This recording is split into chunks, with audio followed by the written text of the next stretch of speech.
கோவையில் போதை வெறியாட்டம், வாலிபர் மீது கல்லை தூக்கி போட்டு கொலை முயற்சி, வைரலாகும் அதிர்ச்சி வீடியோ. கோவை கணபதி பாரதி நகர் பகுதியில் கஞ்சா போதையில் இருந்த 5 பேர் கொண்ட கும்பல் ஒரு வாலிபரை நடுரோட்டில் கொடூரமாக தாக்கிய சம்பவம் பெரும் பரபரப்பை ஏற்படுத்தியுள்ளது.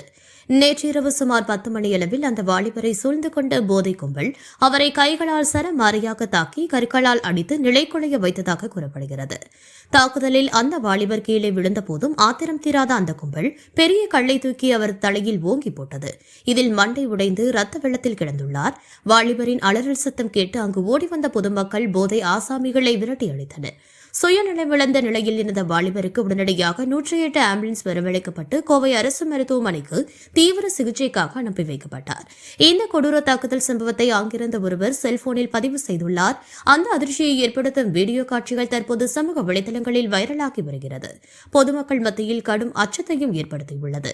கடந்த சில ஆண்டுகளாக கோவை மாநகர மற்றும் புறநகர பகுதிகளில் இளைஞர்கள், கல்லூரி மாணவர்கள் மத்தியில் போதைப்பொருள் புழக்கம் அதிகரித்து வரும் நிலையில் இதனை கட்டுப்படுத்த காவல்துறை ஆபரேஷன் கஞ்சா உள்ளிட்ட நடவடிக்கைகளை மேற்கொண்டாலும் போதை ஆசாமிகளின் அட்டகாசம் குறையவில்லை என்ற குற்றச்சாட்டு எழுந்துள்ளது.